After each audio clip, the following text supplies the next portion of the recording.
Manonona ny fahasoavan'ny tompo antsika fiangonana rehetra riavana. Miarahaba antsika kristianina malagasy izay nomen'Andriamanitra fahasoavana ka nitehirizany ny Baiboly amin'ny fitendrazantsika nandritra ny 70 taona. Miarahaba tena koa isika raha naharitra tamin'ny fiara-miasa amin'ny fikambana mampiely Baiboly malagasy nandritra ny 80 taona. Fa ho antsika eto dia manonona ny fiarabana manokana ny diakona andian'ny finaritra no ny amin'ity alahady hitondrana mambavaka ireo ray aman-drenitsika ireo fiadanana ho anareo. Ny lioka toko fahaenina andiny ny fahaenina amby efapolo hatramin'ny fahasivy amby efapolo farany no iarahantsika amin'ity fotoana ity. Ary engane ny fanahy masin'Andriamanitra mbola hampiorina sy hampitombo antsika amin'ny finoana avy amin'izany soratra masina izany. Lioka toko fahaenina ny andiny ny fahaenina amby efapolo hatramin'ny fahasivy amby efapolo. Rehefa mamaky ny filazantsara ka ny lioka toko fahaenina isika dia manomboka izany amin'ny filazana ny nanotazan'ny mpianatra salohim-bary andro sabata na tezitra ny fariseo. Mandimby an'io ny tantara na asitranan'i Jesosy ilay maty-tanana andro sabata mbola tsy nahafaly ny fariseo koa zany. Aorian'io dia ny fifidianan'i Jesosy ireo apôstôly 12 fitanisana ny anaran'izy 12 apôstôly izay novidian'i Jesosy ary aorian'izay eo ambany ny anaran'ny apôstôly na manaraka isika misy filazana hoe midina i Jesosy sy ny mpianany ary narahany vahoaka betsaka tena nomboka ary izao fampianaran'izao izy. Ny farana amin'ity toko fahaenina andiny fahaenina amby efapolo hatramin'ny fahasivy amby efapolo ity. Izany hoe raha maka sary an-tsaina vetivety ny zavatra tantarain'ny mpanoratra ato amin'izao perikopa izao isika dia olona marobe manemitra ireo apôstôly 12 novidiana miaro ny toloteny fanokanana ny apôstôly. Movatsy ny sary izay ifanotronatsika eto. Indreo ny olombo fitan'Andriamanitra tamin'ny alalantsika mpandray fanasan'ny tompo entsika ambavana manafatra i Jesosy. Rehefa mifarana ny toroteniny dia izao andiny ny fahaenina amby efapolo hatramin'ny fahasivy amby efapolo izao no nolazainy. Rafitina dia hoe raha miany izany toroteny izany ianareo ka mankatoa dia toy ny olona manorina ny trano ambony vatolampy na avy aza ndrika tsy ravany trano. Fa raha tsy mankatoa kosa ianareo dia ny andiny fahasivy amby efapolo dia toy ny olona nanorina ny trano tambony tany rehefa avy ndrika be dia loza ny faharavany ny trano. Toroteny mikendry indrindra ny anatonana ny Jesosy, ihainona ny Jesosy ary ankatoavana ny tenin'i Jesosy. Mba ho izany koa ny ity toroteny ity riavo ahatonga antsika anatona ny Jesosy, andre ny tenin'i Jesosy ary hankatoa ny tenin'i Jesosy. Rehefa mandinika moa isika ny filazantsara araka ny Matthieu dia milahatra amin'izao lioka toko fahaenina izao. Ny filazantsara araka ny Matthieu toko fahadimy hatramin'ny toko fahafito. Ilay toroteny na fampianarana lava be nataon'i Jesosy tamin'ny vahoaka. Dia mifarana koa amin'ity filazany lioka ity ao amin'ny Matthieu toko fahafito andiny faraka amby roapolo hatramin'ny fahafito amby roapolo mitovy ny fitantarana na dia tsy sahala azy. Rehefa vita ilay toroteny lava be dia nanambary i Jesosy ny aminy hoe izay miaino ka mankatoa izany dia toy ny olona manorina ny trano ambony vatolampy, izay tsy mankatoa kosa dia toy ny olona manorina ny tranony ambony fasika. Fasika indray kosa no ilazany azy ao amin'ny filazantsara araka ny Matthieu. Ny soratra masina ireto andininy vitsivitsy ireto lioka toko fahenina andininy fahenina amby efapolo hatramin'ny fahasivy amby efapolo dia mampieritreritra antsika. Dingana telo no ambaran'i Jesosy fa azo ilazana ny olona ho toy ny olona manorina ny trano ambony vatolampy, manatona, mandreny teniny ary mankatoa. Manatona, mandreny teniny ary mankatoa. Ireo matoan-teny ireo raha zohina amin'ny fototra dia matoan-teny tsy hoe manatona dia vita izay ndray mandeha tsy miverina, fa manatona, manatona, manatona, manatona, manatona tsikelikely ary manatona hatrany hatrany. Miaino, miaino, miaino, miaino dia fiainona mitohy fa tsy hoe indraindray miaino, indraindray tsy miaino, indraindray tonga, indraindray tsy tonga. Tsia. Ary fankatoavana mandrakariva, tsy misy fepetra. Izay ny matoan-teny iangan'ny dika teny malagasy hoe manatona, mandreny teniko ary mankatoa. Zany hoe asa mitohy fa tsy hoe indray melatra na mitsitapitapy mampoelana indraindray, indraindray tsia fa fiainona mitohy, fankatoavana tsy tapaka, fanatonana tsy kelikely. Manatona tsy kelikely, miaina, mitohy ary mankatoa tsy tapaka.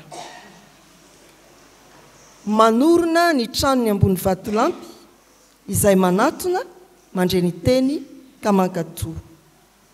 Zany hoe kristiana ataovy hoe 48 zany ianao raha izay eo ny andininy fahavalo amby efapolo. Fa li anankiray kosa manorina ny trano ambony fasika dia kristiana 5 amby efapolo. Andininy fahasivy amby efapolo. Rehefa avy ny drika be dia rava ny trano ary loza ny faharavany.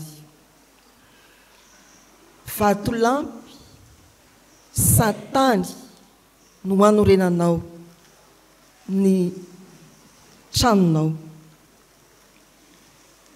Zao fotoana iarahantsika amin'izao ry havana dia fotoana tena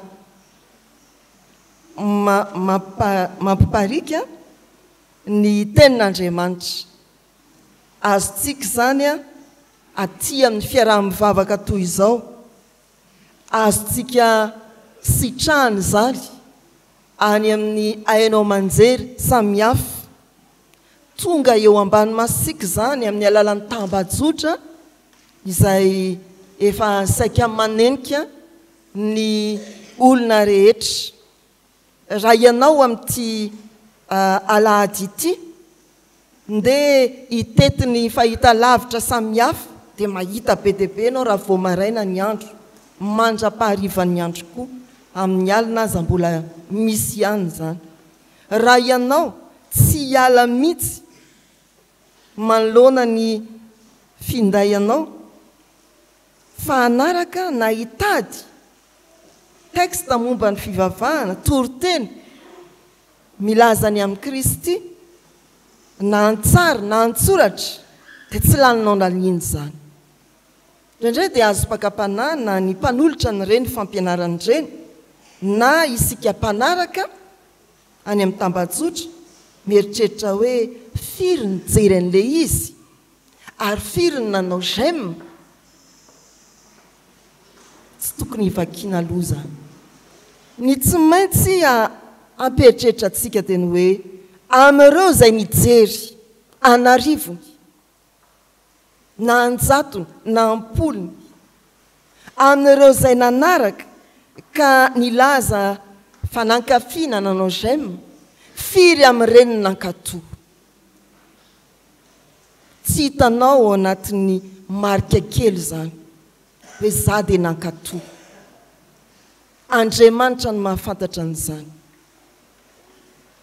Azafaly ny hoe manaraka fampianarana an'izao dia manaraka fampianarana an'izao dia makatsy koa dia makaroa koa dia tia koa nahita dia tia mety be dia tia ohatrany tsy dia mety. Ry havana malala, adinina aminao izay haninao sy ny jerenao firy amin'ny reniny nankatoavinao tsy alovetokana mahafeny fankatoavana toy izay marobe mbola iandrasana ny fanadinana anao aza maika itsipitsipy na tsiaroa fa mifantoa amin'izay renao ary reselahatra ny tenanao mba hankatoa izany dia kristianina 7 ianao manorina ny trano ambony vatolampy raha izay soratra masina sy fampianarana miparika maneran-tany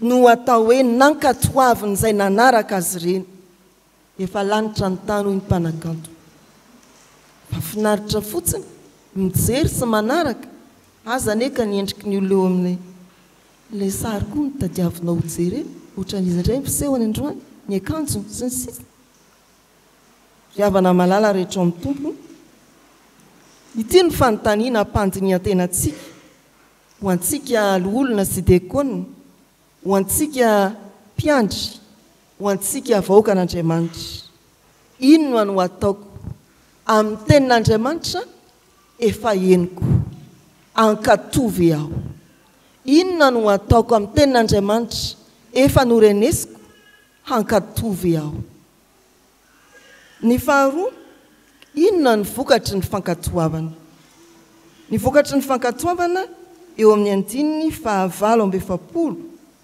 raha alefa evim-panahy ny amin'ny hoe tonga ndrika tsy rava ny trano ny vokatry ny fankatoavantsika ny tenin'Andriamanitra dia ny fijoroantsika amin'ny fotoan-tsarotra ny fandresentsika ny fankam-panahy aka ny ao Matthieu 4 Jesosy Kristy nalaim-panahy ny fijoroantsika ho mandresy eo anatrehan'ny fitsapana na avy aza ndrika tsy rava ny trano mijoro amin'ny fotoan-tsarotra tsy mirona amin'ny fankam-panahy ary tsy resin'ny fitsapana izany ny vokatry ny fankatoavana Joba dia ohatra anankiray ao amin'ny soratra masina miariary ary mampieritreritra antsika kristianina ankehitriny io Joba io araka ny voalaza ao amin'ny Joba voalohany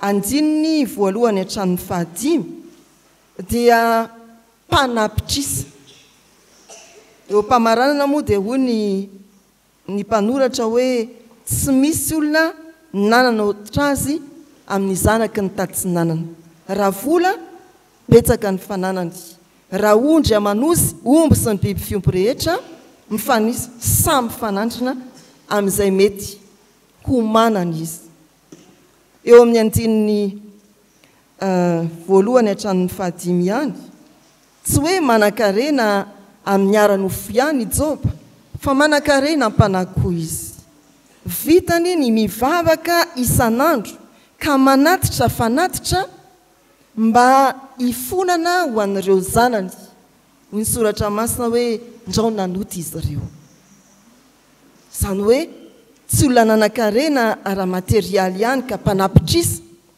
fa olona nanan-karena ampanakoa i Joba eo amin'ny 2:20 toko voalohany 2:20 rehefa mifara ny tantaran'i Joba tamin'ny filazana hoe andro anankiray monja dia ripaka ny zanany 10 mianadahy 7 lahy 3 vavy iny andro iny ihany dia fongana ny fananany hoy ny soratra mamarana an'izany tantara izany hoe tamin'izany rehetra izany dia tsy nanoto Joba nanano metsiny an'Andriamanitra izany ilay karazan'olona nanorina ny tranony tambony vatolampy nanatona ny aino sy nankatoa ka tsy rava ny zavatsarotra na ny fotoan-tsarotra ny finoany amin'ny fisaorana manamanjo na vita ny atidy dia manolotra fisaorana amin'ny petatry renydrehetreny manamanjo ho an'ny mpiaramonina ho an'ny mpiara-miasa ho an'ny mpiara-mivavaka dia indraindray misy fanompiana kely manao hoe ialana tsiny amin'izay tsy tratrantso no ny hafanana be no ny hafenondrano be loatra. Ry havana malala feritreritra zany nahajoro tamin'ny fitsapana ve dia mba hosolony elao zany so mitovy amin'ny hafa ihany sika saingy fiteny ve zany amin'ny fiarahamonina dia raisitsika tsia mahajoro amin'ny fotoan-tsarotra isika kristianina ary mahavita izay rehetra tokony atao na inona midony rehefa tahaka ny olona nanorina ny trano tambony vatolampy nanatona any Jesosy tapaka ny aino azy mandrakariva ary nankato azy tsy nisy fepetra. Raha tonga ny fotoan-tsarotra eo amin'ny fiainantsika ahajoro ve ianao? Inona nataoko amin'ny tenin'Andriamanitra henoko ankato ve ianao? Raha tonga ny fotoan-tsarotra eo amin'ny fiainanao ahajoro ve ianao? Tsara ry havana ny miditra am-piangonana, tsara koa ny manaraka tsy tapaka ny fampianarana sy ny toriteny izay takiana amintsika indrindra mba hahatonga antsika ahajoro ao anatin'ny fotoan-tsarotra trano tsirava miorina amin'ny vatolampy dia isika mankato. Ny vokatry ny fankatoavana dia fahajoroana eo anivon'ny fotoan-tsarotra. Ny fahatelo, inona kosa ny vokatry ny tsy fankatoavana? Eo amin'ny 5:7. Fiainana rava ny fitsapana. Olona tsy manake entimiady amin'ny sarotra ary olona mandeha amin'ny sitrapony fa tsy mandeha araka ny sitrapon'Andriamanitra. Ireo jiosy izay miaina fiainana mitsingilaila fantatsika izany mandraka ankehitriny araka ny soratra masina dia nanda any Jesosy tsy ho Kristy izy ireo. Santionany ireny jiosy mandahany Kristy ireny fiainana tsy mitombona milangilana feno korotana fa ohatra koa ireo kristianina izay tsy mankato dia manjary tsy mandeha amin'ny filaminana ny fiainany. Tentsika indraindray manao hoe tsara ny toriteny tokony hibebaka fa afaka miandro zany aleo mba raha-pitso. Raha toriana amintsika ny hoe miova amin'ny fanavaozan'ny saina aleo aloha tsy androany mbola tsy tonga ny antso hoe hoany ahy aza taitrinareo.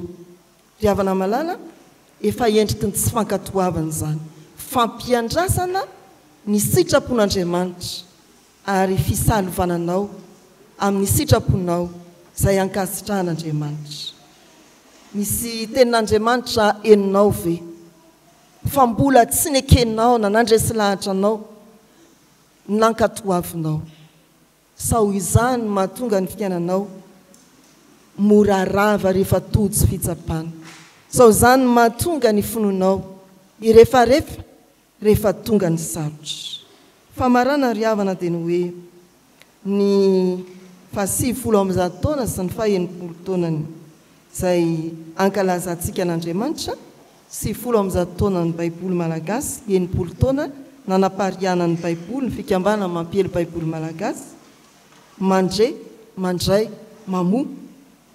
Dia mampieritreritra antsika hoe ny fiangonana matanjaka 700 taona ny kirakirana ny Baiboly aty aoriana dia fiangonana manatona tsy tapaka tsy kelikely an'i Jesosy, miaino mandrakariva ny tenin'i Jesosy ary mankato tsy misy fepetra ny tenin'i Jesosy.